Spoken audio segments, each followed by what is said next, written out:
বাংলাদেশের বাইরে পৃথিবীর বিভিন্ন প্রান্তে যে যেখান থেকে চ্যানেল আই দেখছেন আপনাদের সকলকে সাদর আমন্ত্রণ তৃতীয় মাত্রা দেখবার জন্য। সাম্প্রতিক নানা বিষয় নিয়ে কথা বলবার জন্য দুজন রাজনীতিক আমাদের সঙ্গে স্টুডিওতে রয়েছেন। দুজনেই একসময়কার ছাত্রনেতা এবং দুজনেই ঢাকা বিশ্ববিদ্যালয় কেন্দ্রীয় ছাত্রছাত্রী সংসদ ডাকসুর সাবেক সাধারণ সম্পাদক। আমার বায়ে বসা আছেন খায়রুল কবির খোকন, বাংলাদেশ জাতীয়তাবাদী দল বিএনপির যুগ্ম মহাসচিব, এবং আমার ডানে রয়েছেন বাংলাদেশ জাসদের স্থায়ী কমিটির সদস্য ডক্টর মোশতাক হোসেন। স্বাগত আপনাদের দুজনকে তৃতীয় মাত্রা। ধন্যবাদ আপনাকে। জুলাই সনদ নিয়ে এক ধরনের ঐকমত্য প্রতিষ্ঠা হয়েছে বলে আমরা যেটা শুনেছি, এটার বাস্তবায়ন প্রক্রিয়া নিয়ে খানিকটা বিরোধ আছে এবং সনদটি স্বাক্ষরিত হবার কথা ছিল 15 তারিখে অক্টোবরের, সেটা এখন 17 তারিখে সবাই মিলে স্বাক্ষর করবে। কিন্তু এই স্বাক্ষরই শেষ কথা কিনা, বা এই স্বাক্ষরই আসলে সব অর্জন হলো কিনা, বা শেষ পর্যন্ত গণভোটের কথা যেটা বলা হচ্ছে সেই গণভোট আসলে কিভাবে হবে, কোন প্রক্রিয়ায় হবে, যদিও কখন হবে সেটা নিয়ে একটা বিতর্ক আছে। যদি আপনাদের কাছ থেকে আমরা বুঝতে চাই কিভাবে বোঝাবেন মিস্টার খায়রুল কবির।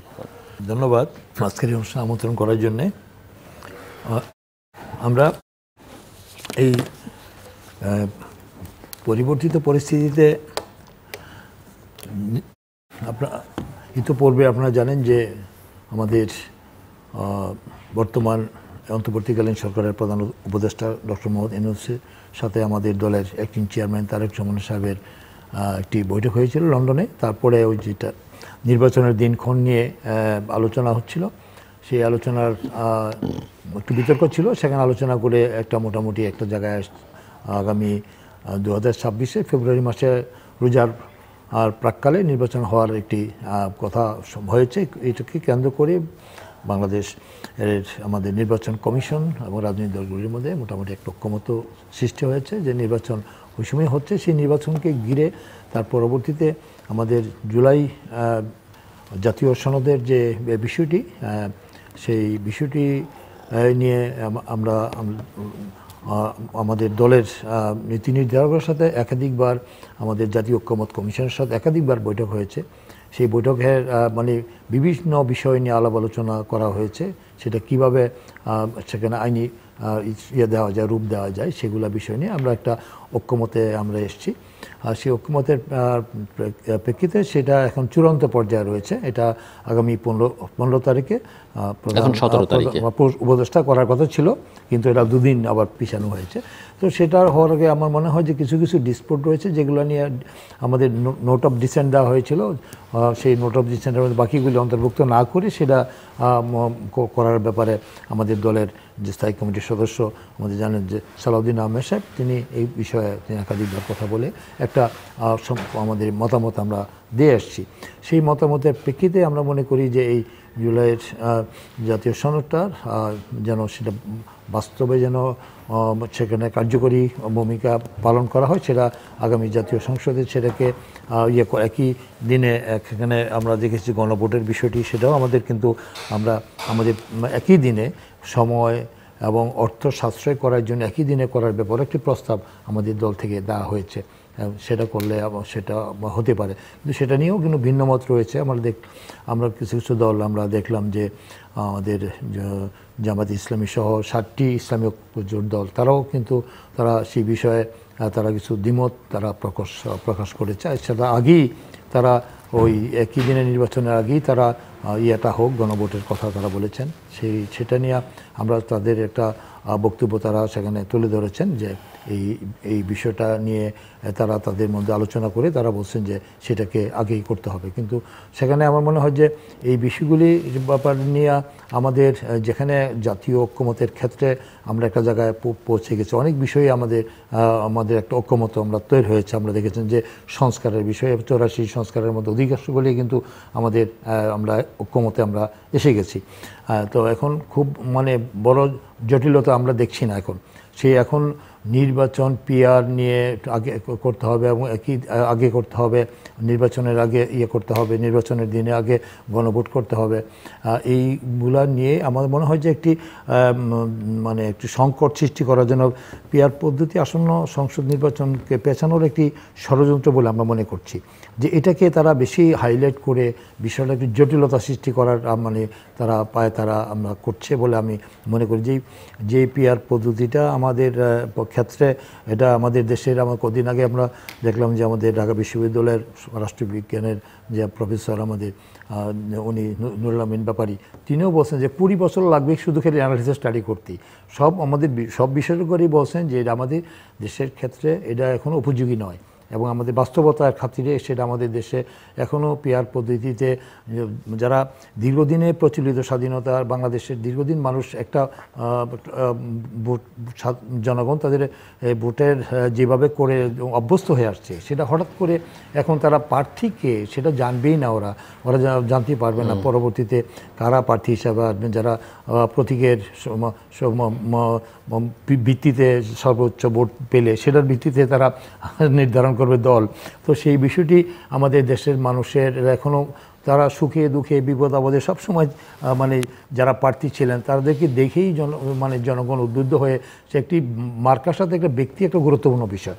তো সেই বিষয়টি দেখেই কিন্তু জনগণ তারা নির্ধারণ করছে। কিন্তু এবার এই জিনিসটাকে আমার এই পিয়ার পদ্ধতিটা কোনো অবস্থায় আমরা মনে করি যে এটা আলোচনা আনাই এটা বাঞ্ছনীয় নয়, এটাকে আলোচনার বাইরে রাখাই আমার অনেক উচিত ছিল। যেখানে এটা নিয়ে একটা বিতর্ক তৈরি করে নির্বাচনকে পেছানো মানে একটু জটিলতা সৃষ্টি করা এটি মনে হয় যে করতে যাচ্ছেন কারা। এবং বিভিন্ন প্রসঙ্গ অনেক এগুলো নিয়ে আমরা দেখেছি যে এগুলো নিয়ে পাশের দেশ নেপালও আমরা দেখি 13 বার সরকার পাল্টিয়েছে, এগুলো নিয়ে তাদের যে দেশের যে বেহাল অবস্থা সেটা আমরা লক্ষ্য করেছি। এবং একটা পার্লামেন্ট হবে একটা ঝুলন্ত পার্লামেন্ট, তারপরে সেটা হবে একটা অস্থিতিশীল সরকার, সেটা আমাদের দেশের ক্ষেত্রে কোনো অবস্থাতেই প্রযোজ্য হবে বলে আমি মনে করি না। তাই এটা আমার মনে হয় যে এই বিষয় নিয়ে আলোচনাটা না করাই আমার মনে হয় যে বাঞ্ছনীয়, এটাকে আমার খুব গুরুত্ব দেওয়া। এর থেকে অনেক বড় বড় বিষয় রয়েছে, আমাদের এই নির্বাচন কমিশনকে আরও শক্তিশালী করা কীভাবে যায়, এই সরকারের অধীনে নির্বাচনটা অবাধ সুষ্ঠু নিরপেক্ষ হবে কিনা সেই বিষয়গুলো নিয়ে আরও চুলছাড়া বিশ্লেষণ করতে হবে, যেন তাদের নিরপেক্ষতা আর বিষয় নিয়ে কিছু প্রশ্ন ইতিমধ্যেই উত্থাপিত হয়েছে, সেই বিষয়গুলিকে গুরুত্ব দেওয়া উচিত। কিন্তু আবার ওইগুলো নিয়ে আমার কথা হলো যে এই জটিলতার কারণে পরিস্থিতি অন্যদিকে দাবিতে হোক, এই দেশি বিদেশি চক্রান্তের যে তারা করে যাচ্ছে এটারই তার ফাঁদে পড়তে হতে পারে। তাই আমরা চাই যে নির্বাচনটা একটা এই ঘোষিত সময়ের মধ্যে নির্বাচনটি অনুষ্ঠিত হবে, সেটাই আমাদের প্রত্যাশা আর কি। জি, ডক্টর মোশতাক হোসেন, জাস্ট আগের প্রশ্নের সঙ্গে একটু যোগ করে দিতে চাই যে নির্বাচন বানচালের ষড়যন্ত্রের কথা মিস্টার খোকন উল্লেখ করছেন। বানচালের ষড়যন্ত্র বা নির্বাচন বিলম্বিত করবার কোনো ষড়যন্ত্র দেখেন কি না এই পুরো প্রসেসের মধ্যে? জি, ধন্যবাদ আপনাকে এবং সহ আলোচক জনাব খায়রুল কবির খোকনকে। সনদে স্বাক্ষরের কথা বলছেন, আমি তো স্বাক্ষর বিষয়টা একটু অনিশ্চিত দেখছি। আমাদের দল বা আমাদের সমমনা কয়েকটি দল তারা বলেছে যে যেসব বিষয়ে আমরা সবাই ঐক্যমত হয়েছি সেখানেই শুধু স্বাক্ষর আমরা দেব। ভিন্নমত আছে, আমাদের কিছু ভিন্নমত আছে, বিএনপির বেশ কিছু ভিন্নমত রয়েছে, আরও কারো ভিন্নমত আছে।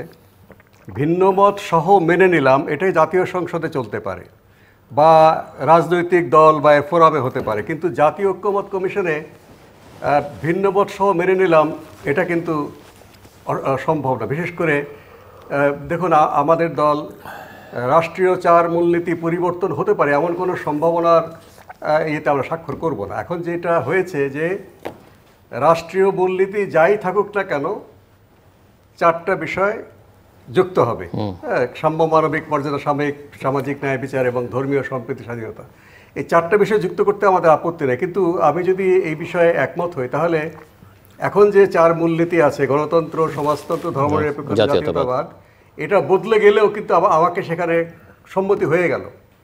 তবে নারী আসন, আমরা চেয়েছি নারী আসন 100 আসনে সরাসরি নির্বাচন হোক। এখন প্রস্তাব হয়েছে যে 50টি আসনের বর্তমান পদ্ধতিতে পার্লামেন্টের আসনের ভিত্তিতে বন্টন হবে, আর প্রতিটি রাজনৈতিক দল সেটা রাজনৈতিক দলের প্রতি অনুরোধ তারা যেন 5% অন্তত না সরাসরি নারীদেরকে মনোনয়ন দেন। আমরা এটাকে ভিন্নমত দিয়েছি, এটাই তো আমরা মেনে নিতে পারি না ভিন্নমত। এভাবে যেমন 150-এর 2 ধারা সংবিধান, সেটাকে তারা বাতিল করার কথা বলেছে। আমরা আমাদের দল বলেছি আমরা এটা নোট অফ ডিসেন্ট, কারণ এখানে বঙ্গবন্ধু 7ই মার্চের ভাষণ থেকে শুরু করে 26শে মার্চের স্বাধীনতা ঘোষণা এবং 10ই এপ্রিলের স্বাধীনতার এগুলো সব তারা বাতিল করে দিয়ে শুধুমাত্র 10ই এপ্রিলের স্বাধীনতার ঘোষণাটাকে তারা একটা শিডিউলে রাখতে চাচ্ছে। আমরা এটা বিরোধিতা করেছি। আবার নতুন করে তারা বঙ্গবন্ধুর বিতর্ক, প্রতিকৃতির বিতর্ক নিয়ে আসছে। দেখুন, একটার পর একটা তারা দ্বিমতের জায়গাগুলো এবং এগুলো আরও বিভেদটা বাড়াচ্ছে। তাহলে এগুলো আমরা ভিন্নমত সহ মানতে পারি না।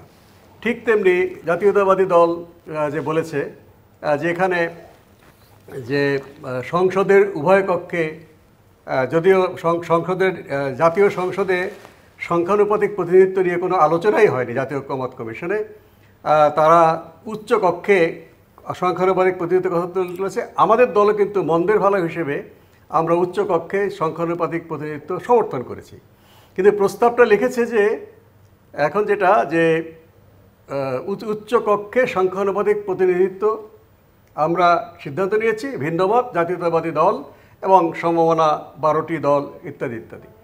তাহলে এটা তাহলে মেনে নেব বিএনপি, কিন্তু বিএনপি একটা ইউনিক মানে অবস্থান আছে, এটা আমাদের সাথে বেলায় প্রযোজ্য না।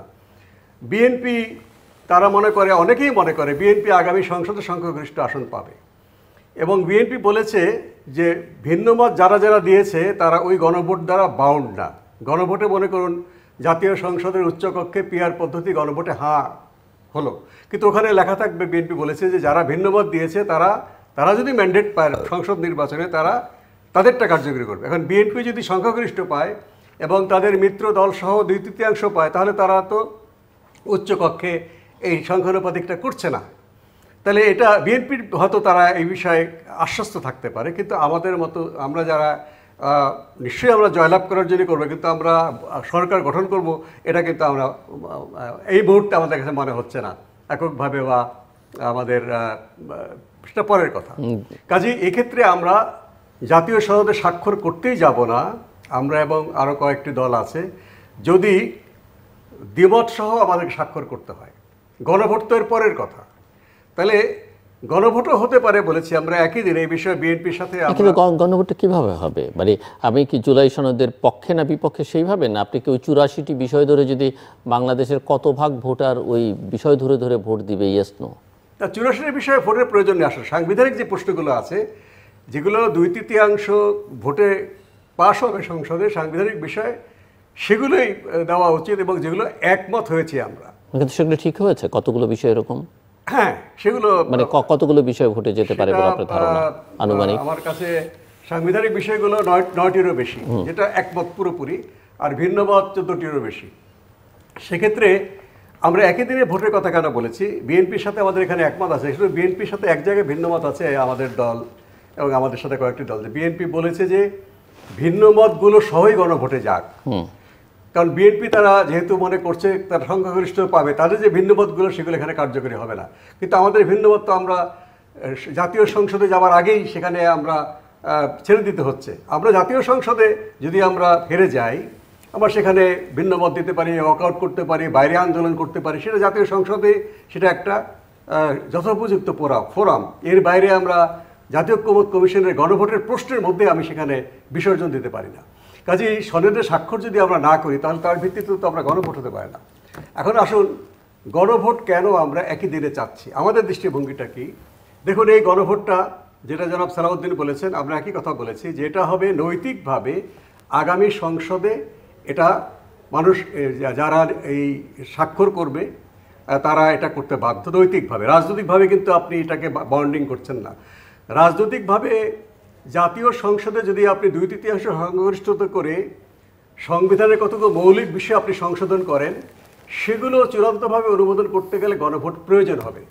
যেমন রাষ্ট্রপতি শাহাবুদ্দিনের সময় যখন 91 নির্বাচন হয়ে গেল, জাতীয় সংসদে যখন সংসদীয় পদ্ধতির সরকারে চলে গেল, রাষ্ট্রপতি পদ্ধতির পর থেকে সেই আইনটা কিন্তু এখন আছে, সেটা ভোট হয়েছে, 85% মানুষ তার পক্ষে ভোট দিয়েছে, ফলে 2/3 আসনে যে সংসদীয় পদ্ধতির সরকার হলো 1991 সালে, সেটা পাশ হয়েছে।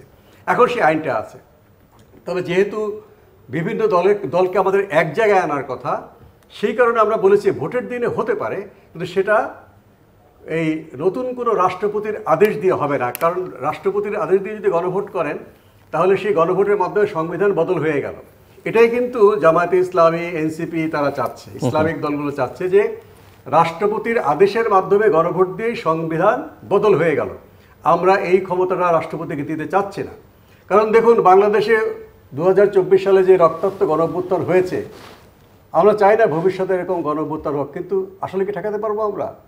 আবার যদি 15 বছর পরে একটা গণঅভ্যুত্থান হয় এবং তারা যদি রাষ্ট্রপতির মাধ্যমে সংবিধান চেঞ্জ করে দেয়, জাতীয় সংসদ নির্বাচন বাদে, এটা কি ভালো উদাহরণ হবে? এরকম কোন ইনস্ট্যান্স আরও একটা আমরা সন্দেহ করছি যে যেভাবে জেনারেল জিয়াউর রহমান এবং জেনারেল এরশাদ তারা ক্ষমতা গ্রহণ করার পর একটা হ্যানা ভোট দিয়েছিল, এই যে গণভোটটা যদি আগে হয়ে যায়, এখন যদি বলে ডক্টর ইউনূসের সরকারের প্রতি আমরা হ্যাঁ ভোট দিয়েছি, আগামী জাতীয় সংসদ আরও 3 বছর বা 4 বছর পরে হবে, জনাব ইউনূসের 5 বছর শেষ হোক তারপরে, এটা কিন্তু একটা আমরা এ ধরনের মানে হতে পারে, যদিও এটা কোনো প্রমাণ নেই। আর পিআরের বিষয়ে যেটা বলেছে যে যার জন্য তারা জাতীয় সংসদ নির্বাচনের আগেই তারা চাচ্ছে জামায়াতে ইসলামী, যে তাহলে গণভোটের মাধ্যমে আপনি উচ্চকক্ষে, তারা নিম্নকক্ষ চাচ্ছে, উচ্চকক্ষে সংখ্যানুপাতিক ভোট বা পিআর হয়ে গেল, তাহলে এটা কার্যকরী হয়ে গেল, তাহলে তারা গণভোটটার মাধ্যমে সংবিধান বদল হয়ে গেল, সেরকম একটা জিনিস তারা মানে তাদের ধারণায় তাই। ঠিক এখানেই আমাদের বিরোধিতা। এবং তারা উচ্চকক্ষে পিআর পদ্ধতি পাশ হলে আগামী সংসদ নির্বাচন যখন হবে, পিআরের জন্য আলাদা ভোট দরকার হবে না, শুধু দরকার হবে প্রতিটি রাজনৈতিক দল তাদের প্রার্থী তালিকা আগেই বলবে যে তারা যদি নির্দিষ্ট সংখ্যক আনুপাতিক ভোট পায় তাহলে তাদের নাম্বার 1 কে উচ্চকক্ষে সদস্য হবে, 2, 3, 4 ইত্যাদি। তাহলে জাতীয় সংসদ নির্বাচনের পরপরই সেই ভোটের সংখ্যানুপাতে শতকরা হার হিসেবে তাদের প্রার্থীরা জয়লাভ করে যাবে, সেটা গেজেট নোটিফিকেশনের মাধ্যমে চূড়ান্ত হবে। এখানে কিন্তু আমাদের আপত্তি যে এই গণভোট যেটা আমরা জাতীয় সংসদ নির্বাচনের দিন করছি বা আগে করছি, এর মাধ্যমে সংবিধান সংশোধন হয়ে যাচ্ছে না, সংবিধান সংশোধনের জন্য একটা গণরায় হয়ে যাচ্ছে। সেই গণরায়কে নৈতিকভাবে আমরা মানতে বাধ্য। এই বিষয়টা সমাধানের জন্যই আমরা বলেছি যে নির্বাচনের দিনেই গণভোট হবে। যদি সেখানে কোনো কিছু নৈতিকভাবে বা রাজনৈতিক ইমপ্লিকেশন থাকে, সঙ্গে সঙ্গে তো সংসদ হয়ে যাচ্ছে, মাঝখানে কোনো মানে সময়ের ব্যবধান থাকছে না। এই সময়ের ব্যবধানটা নিয়ে কিন্তু যত জল্পনা কল্পনা, নির্বাচন হবে কিনা, নির্বাচন নষ্ট হবে কিনা, এই সমস্ত কিন্তু সন্দেহটা আসছে গণভোট এবং জাতীয় সংসদ নির্বাচনের মধ্যেকার যে মানে সময়ের পার্থক্য, সেই সুযোগটা দেওয়া ঠিক হবে না। মিস্টার খায়রুল কবির খোকন, শুনছিলেন আপনি, কিছু যোগ করবার আছেন? না হলে আমি অন্য একটা প্রশ্ন আপনাদের দুজন কি করতে চাই। তেমন কোনো যোগ করার নাই, তার সাথে আমরা খুব একটা মানে আমাদের দলীয় দৃষ্টিভঙ্গির সাথে আমাদের পলিসির সাথে খুব একটা ডিফার করছেন না, যেটা আমাদের মোস্তাক ভাই বললেন। তো আমরা তো জাতীয় ঐক্যমত্যের ভিত্তিতেই সংবিধানে অন্তর্ভুক্ত করার ক্ষেত্রে ওই বিষয়গুলি মানে হোক, মানে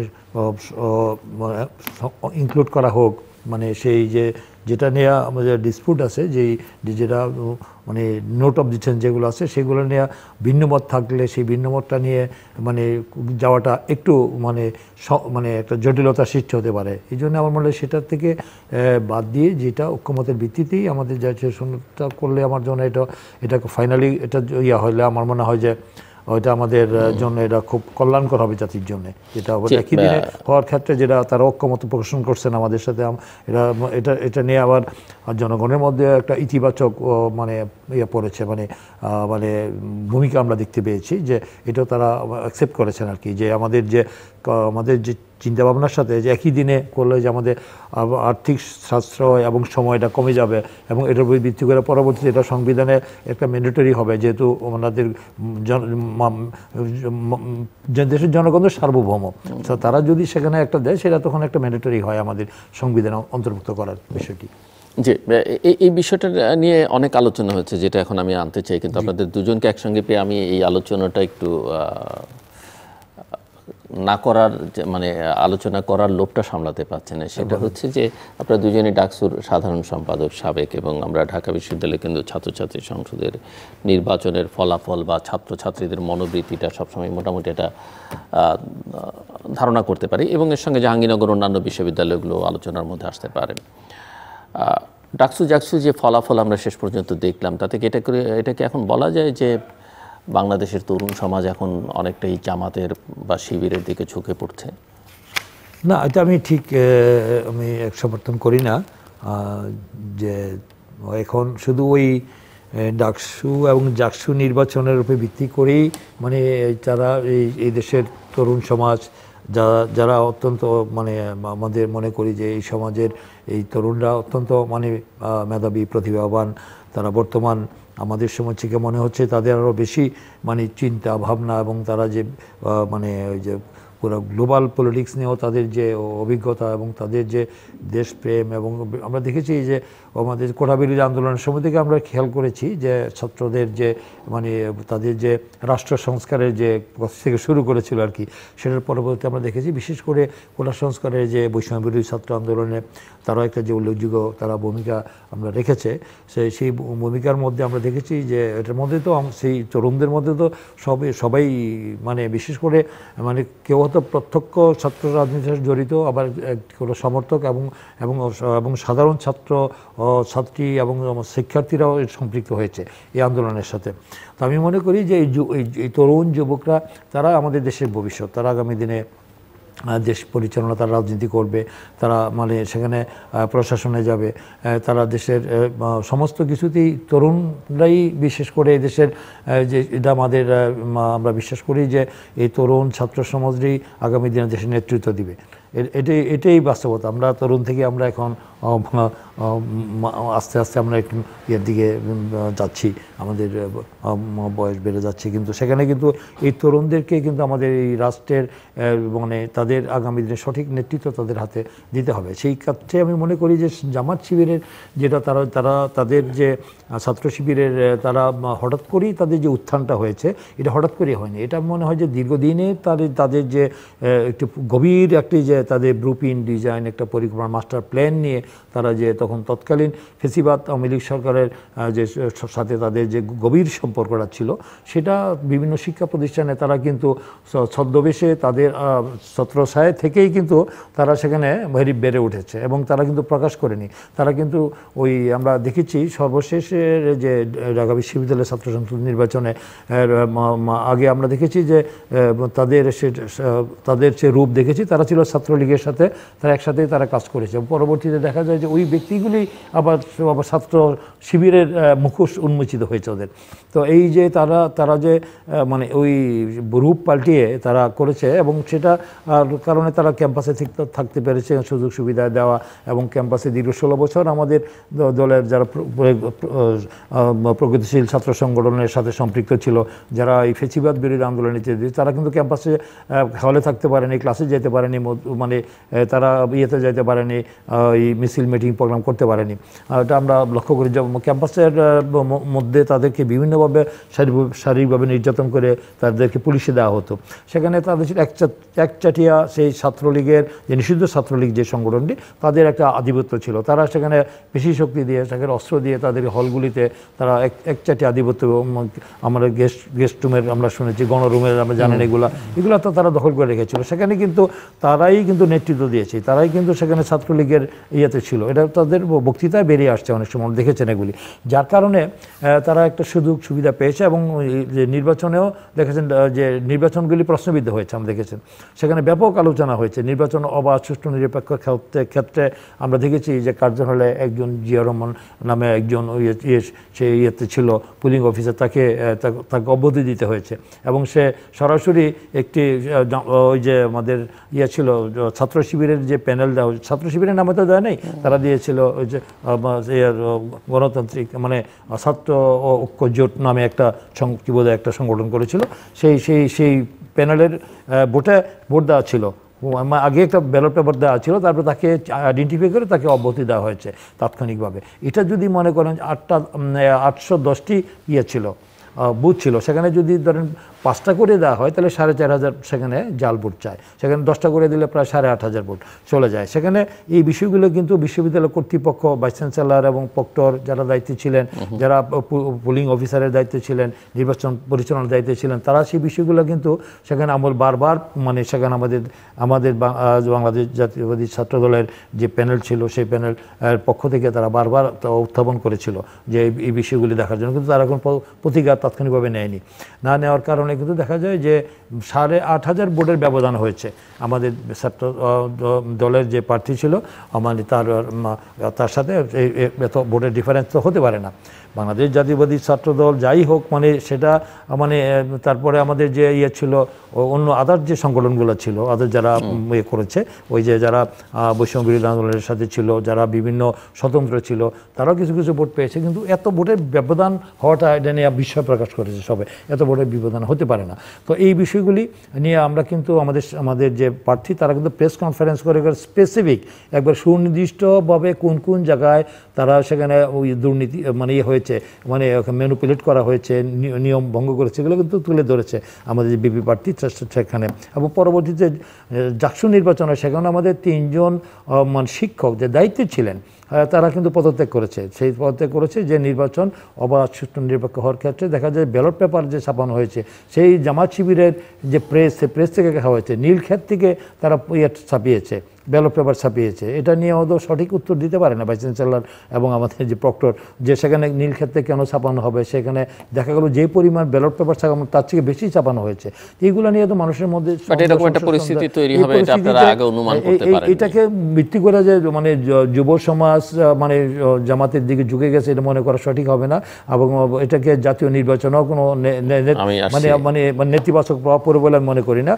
এটা এই দেশের যারা ধর্মবেশী বিগত দিনে কিন্তু ঢাকা বিশ্ববিদ্যালয়ের এই প্রতিষ্ঠার পর থেকে এ পর্যন্ত আমাদের জামাত শিবিরের বা কোনো মানে কোনো প্যানেল ডাকসুতে তো কোনো আসন পায়নি, হলগুতে হয়তো 2-1টা পেয়েছে কোনো সময়, কিন্তু প্রকাশ্যে রাজনীতি কোনোদিন করতে পারে না। যে মুস্তাক ভাই ছিলেন, তাদের সময় কিন্তু শিক্ষা পরিবেশ পরিষদ ছিল, সেই পরিষদে কিন্তু ছাত্র সমাজ এবং ছাত্র শিবির নিষিদ্ধ ছিল, তারা প্রকাশ্যে কোনো মিছিল মিটিং প্রোগ্রাম কোনোদিন করতে পারে না। তারা তো হল চক্রতা আসা তো মানে দূরের কথা, সেখানে ছাত্র সমাজ শিক্ষার্থীরা বরাবরই তাদেরকে হেড করেছে। তাদের যে নেতিবাচক ধর্মকে পুঁজি করে রাজনীতিরা এদেশের মানুষের ধর্মান্ধ রাজনীতি, যেটা ফ্যানাটিক রাজনীতি যেটাকে বলে, সেই রাজনীতি ঢাকা বিশ্ববিদ্যালয়ের প্রগতিশীল গণতান্ত্রিক ছাত্র সংগঠনগুলো কোনো সময় গ্রহণ করেনি। তাই আমি মনে করি না যে সারা বাংলাদেশে আবার এটাকে, আমি মনে করি যে এটাকে তারা হয়তো পুঁজি করে তারা অনেক স্বপ্ন দেখতে পারে, কিন্তু এটা কোনো সুদূরপ্রসারী প্রভাব পড়বে বলে আমি মনে করি। ধন্যবাদ ডক্টর মুশতাক হোসেন। ডাকসু এবং জাকসু নির্বাচন হয়ে গেছে, রাকসু এবং চাকসু আগামীতে হতে যাচ্ছে। এটা ঠিক, নির্বাচনে কিছু অনিয়ম হয়েছে এবং নির্বাচনে অভিজ্ঞতা না থাকার কারণে বিশ্ববিদ্যালয় কর্তৃপক্ষ বেশ কিছু জায়গায় কতগুলো অবাঞ্ছিত কাজ হয়ে গেছে। তবে এটা স্বীকার করতে আমার দ্বিধা নেই যে ছাত্র শিবিরের নামে প্যানেল না দিলেও তারা শিক্ষার্থীদের নামে প্যানেল দিয়েছে এবং ছাত্র শিবিরের আদর্শ পছন্দ করে না এমন প্রার্থীকেও তারা এখানে যুক্ত করেছে, তারা জিতেছে, এটা কোনো সন্দেহ নেই। এই জিতেরা কিন্তু আমি মনে করি যে তাদের সর্বপ্রধান প্রতিদ্বন্দ্বী ছিল জাতীয়তাবাদী ছাত্রদল, তারা স্বনামেই প্যানেল দিয়েছে। একমাত্র জাতীয়তাবাদী ছাত্রদলে আমি দেখেছি স্বনামে প্যানেল দিয়েছে। আমাদের সমর্থক যে প্যানেল সেটা কিন্তু যদিও কোয়ালিশন প্যানেল ছিল, কোয়ালিশন প্যানেল হলে তো একটা ভিন্ন নাম দিতেই হয়। এটা হলো জাতীয়তাবাদী ছাত্রদল বা বৃহত্তর অর্থে বিএনপিকে এই ভোটাররা পছন্দ করেনি। এটা আমি মনে করি যে ক্যাম্পাসের ভিতরে জাতীয়তাবাদী ছাত্রদল ওই ধরনের দখলবাজি বা চাঁদাবাজি এগুলো তারা করেনি বা করতে পারেনি, যাই হোক। ক্যাম্পাস থেকে বেরিয়েই আপনি নীলক্ষেত বলেন, শাহবাগের ফুলের দোকান বা চালখার পুল, সেখানে জাতীয়তাবাদী ছাত্রদল বা সহযোগী সংগঠনের যেগুলো আওয়ামী লীগ ছাত্রলীগ করতো তার অনেক কিছুই তারা খুঁজে পেয়েছে। কাজে আপাতত তারা মনে করেছে যে শিক্ষার্থী সংসদ বাড়িতে নামে যে প্যানেলটা দিয়েছে, যে ছাত্র শিবির আছে তারা জানতো, এবং ছাত্র শিবির এখানে তো বলেনি যে তারা নির্বাচনে জয়লাভ করলে মেয়েদেরকে সবাইকে বোরকা পড়তে হবে, এটা হতে পারে একটা ক্যামোফ্লেজ বা সাময়িক, এটা মানতে হবে। স্বাধীনতার পরে যেভাবে বাংলাদেশ ছাত্রলীগ মুক্তিযুদ্ধের চ্যাম্পিয়ন সংগঠন, সেই ছাত্রলীগ কিন্তু ভোটে জিতেনি। 72 সালে সব প্রায় সংসদে আপনার এই ছাত্র ইউনিয়ন জিতেছে। চট্টগ্রাম বিশ্ববিদ্যালয়ের ছাত্রলীগের থেকে মাত্র মান্না ভাই জিতেছিলেন, যিনি পরবর্তী পর্যায়ে বৈজ্ঞানিক সমাজতন্ত্র ছাত্রলীগে তিনি আসেন। সেটা কিন্তু তারা সাময়িক, পরবর্তী পর্যায়ে ছাত্রলীগ যখন আদর্শিকভাবে আলাদা হয়ে গেল তখন তারা সরকারের বিরুদ্ধে যারা তাদেরকেই তারা জয়লাভ করেছে। ডাকসুতে ব্যালট চিন্তাই হয়েছে, সরকার মানে এটা মানতে চায়নি যে ডাকসুতে বিরোধী ছাত্র সংগঠন আসবে। ছাত্র ইউনিয়নকে তো মানতে, ছাত্র ইউনিয়ন যখন আসে, কাজে আমি মনে করি যে 72-এর পরে যেভাবে ছাত্র ইউনিয়নের একটা সাময়িকভাবে মানুষ বেছে নিয়েছিল আওয়ামী লীগ ছাত্রলীগের বিপরীতে, এইভাবে জাতীয়তাবাদী ছাত্রদলের বিপরীতে তারা এই প্যানেলকেই তারা বেছে নিয়েছে। যদি এখানে প্রগতিশীল ছাত্র সংগঠনগুলো এবং স্বতন্ত্র প্রার্থীরা ঐক্যবদ্ধ প্যানেল দিতেন, তাহলে হয়তো নির্বাচনের ফলাফল অন্যরকম হতেও পারতো, সেটা হতেও পারতো, নাও হতে পারতো, একটা ভালো তারা প্রতিদ্বন্দ্বিতা আসতে পারতেন। কিন্তু তারা অনেকগুলো প্যানেলে বিভক্ত হয়ে গেছে। জাহাঙ্গীরনগরেও, ঢাকা বিশ্ববিদ্যালয় এবং রাজশাহী এবং চট্টগ্রামেও এই প্রগতিশীল ছাত্র সংগঠনগুলো, আমি যে বাংলাদেশ ছাত্রলীগ বিসিএল করি সেই সহ ছাত্র ইউনিয়ন, ছাত্র ফ্রন্ট, ছাত্র মৈত্রী, তারা আলাদা 2-3টা প্যানেল দিয়েছে এবং প্রচুর সংখ্যক স্বতন্ত্র দাঁড়িয়েছে। স্বতন্ত্র নির্বাচনে দাঁড় করা মানে তারা প্রচলিত আগে কিন্তু এরকম স্বতন্ত্র দাঁড়ানোর প্রবণতা দেখা যায়। আমাদের সময়ে যারা আদর্শবাদী ছাত্র সংগঠন বা রাজনৈতিক সুস্পষ্ট আদর্শের ছাত্র সংগঠন, তাদের মধ্যেই ছাত্র সমাজ তাদের আশা আকাঙ্ক্ষা প্রতিফলিত হতে দেখেছে। কিন্তু এই যে দীর্ঘ এই আওয়ামী লীগ ছাত্রলীগের যে 15 বছর তারা ক্যাম্পাসকে দখল করে রেখেছে, তার আগে জাতীয়তাবাদী ছাত্রদল দখল করে রেখেছিল, ছাত্র সমাজ, সাধারণ ছাত্ররা ছাত্র সংগঠনগুলোর প্রতি বিতশ্রদ্ধ হয়ে গেছে, যারা ডোমিনেটিং ছাত্র সংগঠন। ফলে এবং বিপরীতে যারা প্রগতিশীল, তারা নানা ভাগে বিভক্ত হওয়ার কারণে একটা সাংগঠনিকভাবে বিকল্প হিসেবে তারা ছাত্র সমাজের কাছে ফুটে ওঠেনি। ফলে তারা একটা অনাস্থার কারণে, অনাস্থা থেকে কিন্তু এত সংখ্যক স্বতন্ত্র প্রার্থী হয়েছে। যদি প্রগতিশীল সংগঠনগুলো এই পালসটা বুঝতে পারে, তারা এই রাজনীতি ধারণ করতে পারে, অথবা নতুন কোনো সংগঠন তৈরি হয় সাধারণ ছাত্র সমাজের আকাঙ্ক্ষাকে ধারণ করে, তবে নতুন করতে গিয়ে যে আমাদের দেখলাম যে এনসিপির ছাত্র সংগঠন, তারা প্রচলিত ছাত্র সংগঠনগুলোর মতোই তাদের অর্থ সংগ্রহের পদ্ধতি, তাদের রাজনীতির স্টাইল, প্রতিপক্ষকে বিরুদ্ধে ভাষা প্রয়োগ, ফলে ছাত্র সমাজ তাদের প্রতি আরও হতাশ হয়ে গেছে। তারাও কিন্তু নির্বাচনে খুব খারাপ করেছে। কাজে ভবিষ্যতে যদি ছাত্র সমাজ, যেটা প্রচলিত ছাত্র সংগঠনগুলোর বাইরে একটা কিছু চেয়েছে, সেটা ধারণ যারাই করতে পারে, অথবা নতুন কোনো সংগঠন যদি হয়, তাদের ভবিষ্যতে রাজনৈতিক একটা ভালো ভূমিকা আছে। তবে এখন যারা রাজনীতি করছেন, যারা নির্বাচনে অংশগ্রহণ করেছেন, জাকসু এবং ভবিষ্যতে দুটো নির্বাচন হবে, এখান থেকে যদি ইতিবাচক শিক্ষা নিয়ে ছাত্র সংগঠনগুলো সামনে চলে, তাহলে যারা জয়লাভ করেছে তারা আগামীবার জয়লাভ নাও করতে পারে। আর যদি আগামী 1 বছরের মধ্যে পরিস্থিতি কোনো পরিবর্তন না হয়, তাহলে তো যারা আছে তারা তো আছেই। তবে আমরা চাই যে যারা প্রগতিশীল ছাত্র সংগঠন এবং নির্দলীয় ছাত্র যারা আছে, তারা মিলে নিশ্চয়ই আরও ভালো বিকল্পের দিকে তারা এগোতে পারবে। মিস্টার খায়রুল কবির খোকন কিছু বলবেন? না, ওইটা হলো যে ওই মোস্তাক ভাই যেটা বলেন সেটা ঠিক আছে, আপনার দলীয় অবস্থান থেকে বা আপনার অবস্থান থেকে আপনি বলেছেন। কিন্তু আমি যতটুকু আমি জানি যে ধরেন আপনাদের সময়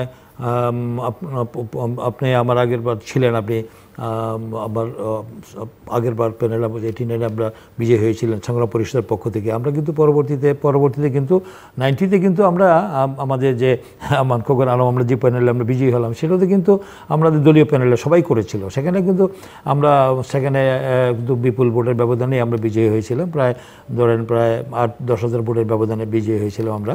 তো সেখানে কিন্তু আমাদের বাংলাদেশ জাতীয়বাদী ছাত্র দলের প্যানেলে আমরা দিয়েছিলাম, কিন্তু আপনারা কিন্তু দিয়েছিলেন সংগ্রাম পরিষদের প্যানেলে, সুলতান মোস্তাক নাসির প্যানেল, আপনি যেটা জিএস হয়েছিলেন আর কি। তো সেখানেও কিন্তু আমরা বিপুল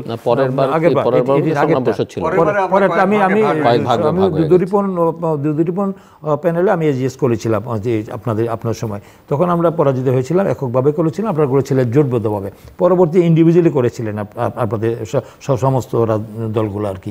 আমাদের ঢাকা বিশ্ববিদ্যালয়ে যেসব ছাত্র সংগঠনগুলো ছিল, সেখানে কিন্তু আমরা বিপুল ভোটে বিজয়ী হয়েছিলাম। সেখানে কিন্তু ছাত্রদল কিন্তু আমরা তখন ডাকসু সহ সবগুলি 14টা বা 16টা হলের মধ্যে 14টা হলে আমরা সংখ্যাগরিষ্ঠ আসন পেয়ে বিজয়ী হয়েছিলাম।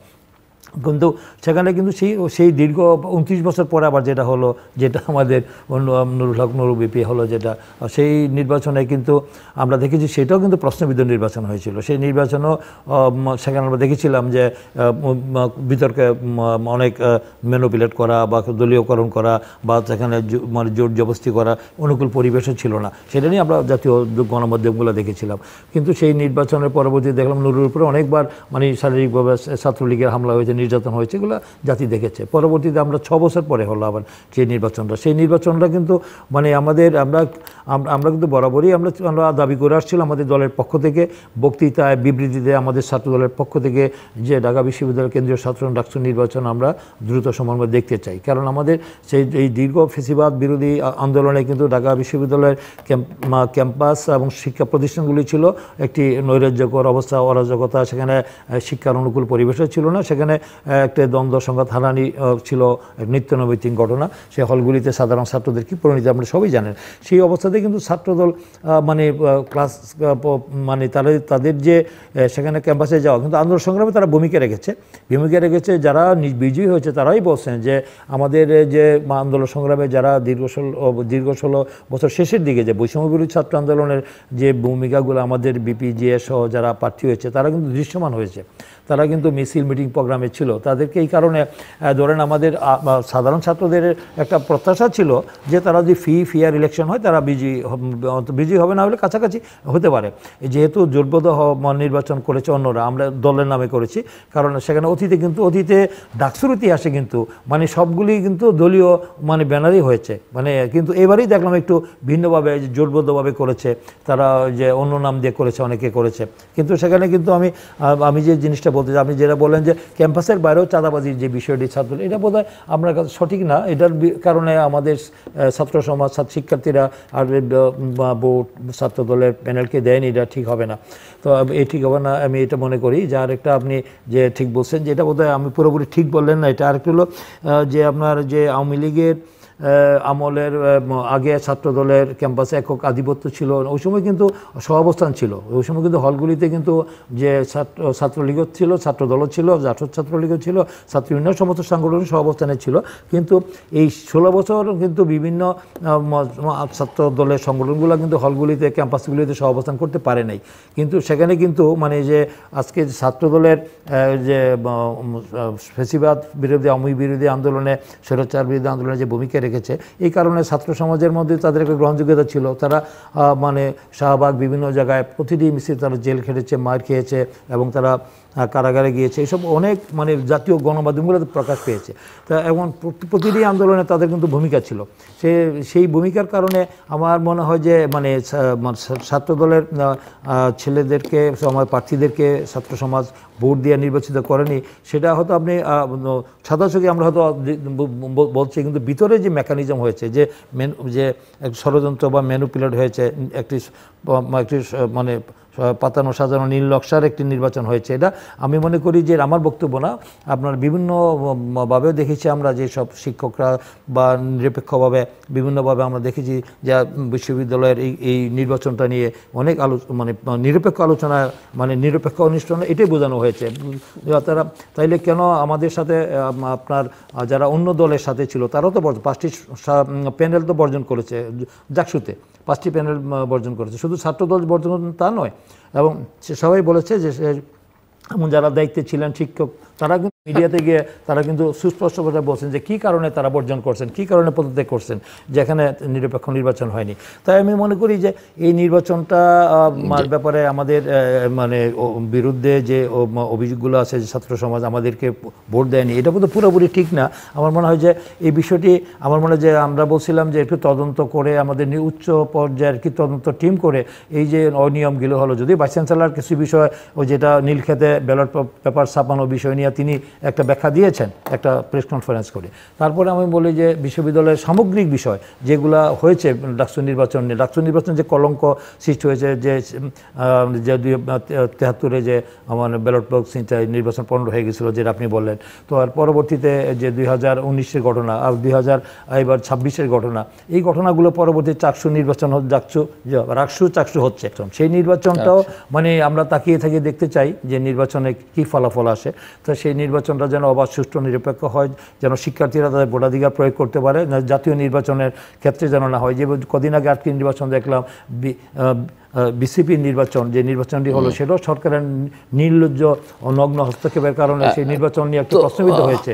সেই নির্বাচন হয়েছে ডাকসু নির্বাচন, এই নির্বাচনের কারণে জনমনে একটু সন্দেহ সৃষ্টি হচ্ছে এই সরকারের অধীনে জাতীয় নির্বাচন কি অবাধ সুষ্ঠু নিরপেক্ষ হবে কিনা, সেটা যে আপনারা আগে বুঝতে পারেননি, খেলায় অংশ নিয়ে পরে বুঝতে পারলেন যে খেলাটা আসলে ভালো হয়নি এবং হবে না। তো এখন সামনে জাতীয় সংসদ নির্বাচন, আপনি প্রথম আমার পৃষ্ঠ যে নির্বাচন দেখেন কিনা, দেখলে সেটা আসলে কি ধরনের নির্বাচন? এই যে উনি বলছেন যে এখন সংশয় তৈরি হচ্ছে বা সন্দেহ তো করবার যথেষ্ট কারণ আছে যে নির্বাচনটা আসলে সুষ্ঠু হবে কিনা, যদিও বিএনপি যথেষ্ট সেই নির্বাচনের ব্যাপারে বলার অপেক্ষা রাখে না। আমি নির্বাচনের পক্ষে বরাবরই এখন যে আমাদের যে কোনো ধরনের নির্বাচনের, হ্যাঁ নির্বাচনের মানে যে কোনো গণতান্ত্রিক অধিকারটা বেরিয়ে আসে, মানে যে কোনো ধরনের নির্বাচনের পক্ষে কিনা না, যে কোনো ধরনের যেন নির্বাচন যেটা মানে সেটা তো নির্বাচন, যে নির্বাচনটা মানে মিনিংফুল নির্বাচন আমরা চাই। Thank you. দেশের যে রাজনৈতিক অর্থনৈতিক পরিস্থিতি, সামাজিক পরিস্থিতি, এর থেকে উত্তরণের জন্য একমাত্র জাতীয় সংসদ নির্বাচন যত দ্রুত সম্ভব হওয়া দরকার। হ্যাঁ, অনেক সন্দেহ আছে, কারণ দীর্ঘদিন নির্বাচন সুষ্ঠু হয়নি। 2009-এর পরে সবগুলো নির্বাচন প্রশ্নবিদ্ধ হয়েছে, মানুষ সন্দেহ আছে, এবং যারা এসব নির্বাচন করেছেন তারা বিভিন্ন জায়গায় প্রশাসনে আছেন, রাজনৈতিক ক্ষেত্রে হয়তো তারা পেছনে বা অনেকে অজ্ঞাতবাসে চলে গেছেন, কিন্তু সিস্টেমগুলো আগেই আছে। জনগণের মধ্যে একটা বিশাল পরিবর্তন এসছে। এখন সেই জনগণের সেই পরিবর্তনটা যদি রাজনৈতিক দলগুলো আমরা ধারণ করতে পারি, তাহলে নির্বাচনের গুণগতভাবে পৃথক হবে। তবে আমি এত আশাবাদী না যে এটা, যেমন ডক্টর ইউনূস বলেছেন আমাদের মাননীয় প্রধান উপদেষ্টা, যে শতাব্দীর সেরা নির্বাচন হবে, সেটি নাও হতে পারে। কিন্তু তারপরেও শতাব্দীর সেরা নির্বাচন না হলেও আমাদের যত দ্রুত সম্ভব জাতীয় সংসদ নির্বাচনের মাধ্যমে একটা নির্বাচিত সরকার দরকার। এখন আমরা দেখছি যে এক এক জায়গায় এক একটা সরকার শপথ নিয়েছেন ডক্টর ইউনূসের নেতৃত্বে উপদেষ্টা পরিষদ, কিন্তু প্রশাসন, অর্থনীতি, সামাজিকভাবে এক এক জায়গায় এক এক দল সরকার চালাচ্ছে। আর মোটা দাগে কেউ কেউ বলেছেন যে 3টা সরকার চলছে প্যারালালি। তো এই অবস্থার অবসান হওয়া দরকার। একটি মাত্র সরকার আমরা চাই। আমি যদি পছন্দ করি তাদের সাথে কাজ করব, পছন্দ না করে তার বিরুদ্ধে আন্দোলন করবো। এটা রাজনৈতিক ব্যাকরণ অনুযায়ী দেশটা চলবে। এখন তো কোনো ব্যাকরণই চলছে না। আপনি ডক্টর ইউনূস সরকারের বিরুদ্ধে আন্দোলন কীভাবে করবেন? আমরা এই সরকারকে সমর্থন দিয়েছি, আমরা এই সরকারের শপথ গ্রহণকে উদাত্তভাবে স্বাগত জানিয়েছি। আমরা কীভাবে সরকারের প্রতিপক্ষ বানিয়ে আন্দোলন করব? আবার এই সরকারের ছত্রছায়ায় যে কাজগুলো হচ্ছে, এগুলো মেনে নেওয়া যায় না। যে কোনো সময় এক জায়গায় একদল লোক একত্রিত হয়ে, অবশ্যই রাজনৈতিক বিরোধীরা, একটা উচ্ছৃঙ্খল জনতা, মব সন্ত্রাস, সেগুলো যদি বলা হয় কেন হচ্ছে, পুলিশ বলে ভাই আমাদের কথা শোনে না। সরকারের আপনি মন্ত্রীদের বলবো যে আমাদের কথা শোনে না, তাহলে একটি সরকার চলতে পারে না। কাজে এই জন্যে অতি দ্রুত নির্বাচন দরকার, এবং নির্বাচনের পরিবর্তে যতগুলো জল্পনা কল্পনাতে আছে, এই জটিলতা আরও বাড়বে, আরও বিশৃঙ্খলা হবে।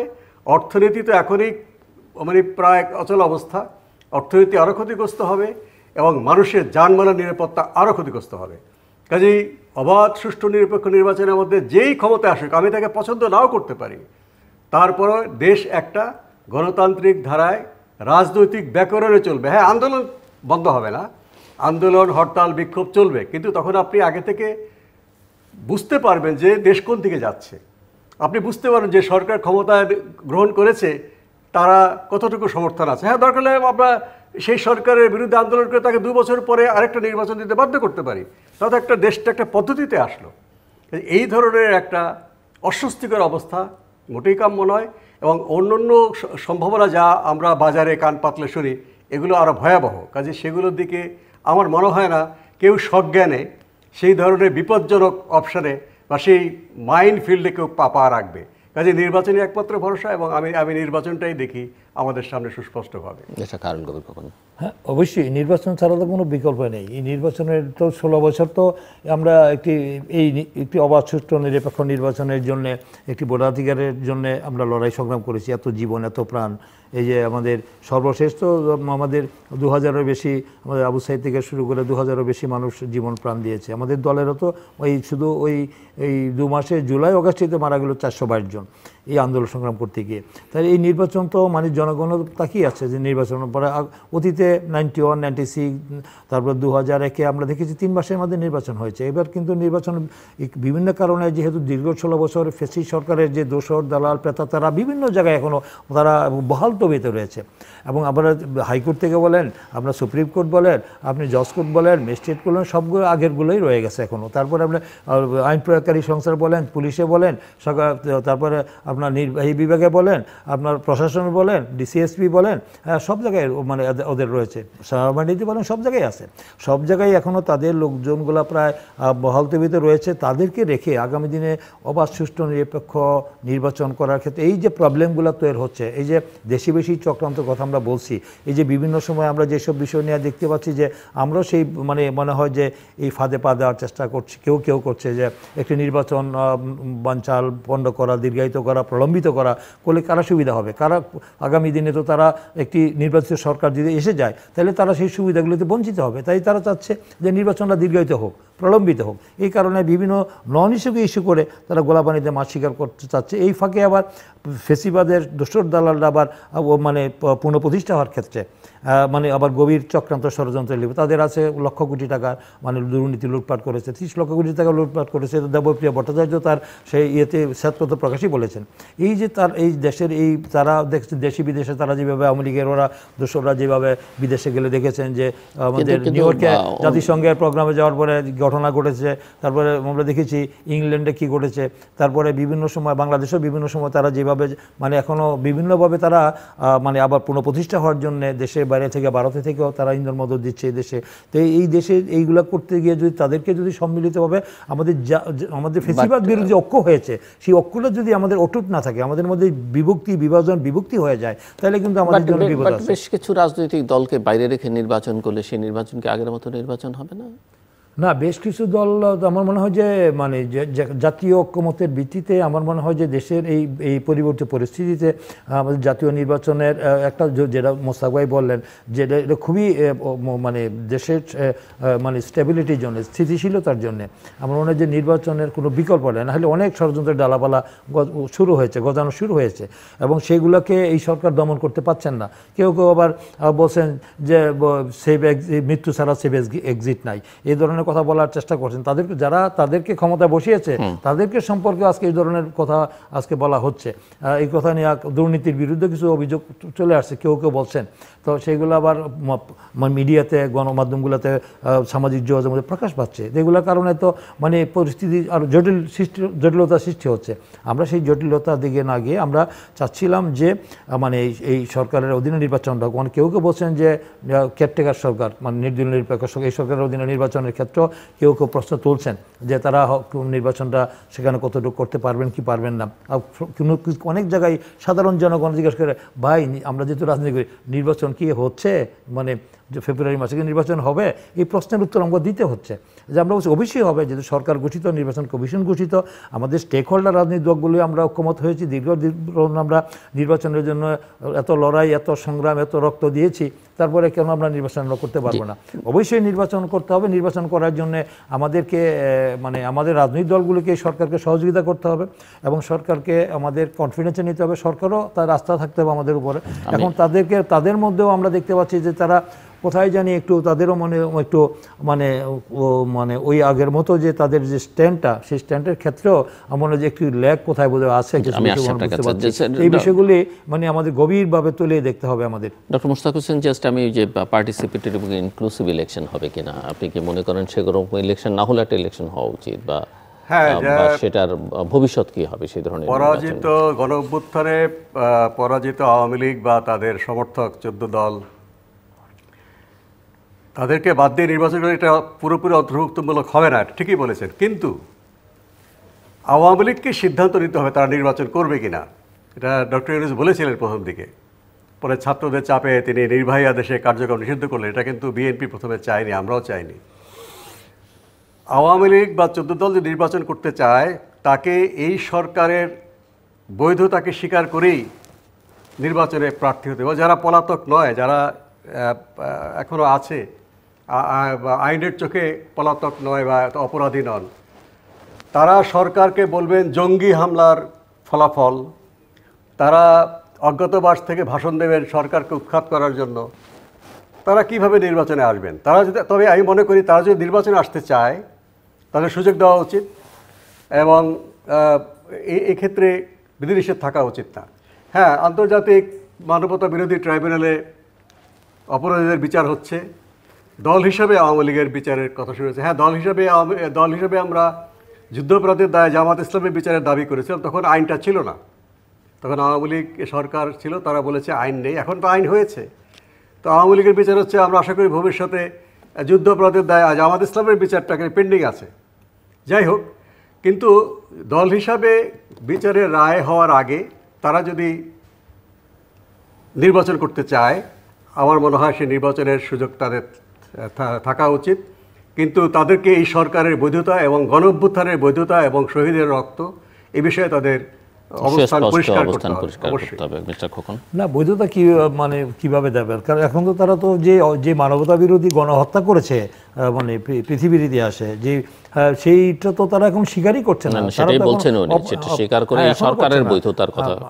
যে মানবতা বিরোধী আন্তর্জাতিক ট্রাইব্যুনালে তাদের বিচার হচ্ছে, আমরা দেখতে পাচ্ছি যে তাদের শেখ হাসিনাকে প্রধান আসামি করে তাদেরকে গ্রেপ্তারি পরোয়ানা জারি করা হয়েছে এবং সেটা যে হচ্ছে এবং সেনা কর্মকর্তার বিরুদ্ধে গ্রেপ্তারি পরোয়ানা হচ্ছে।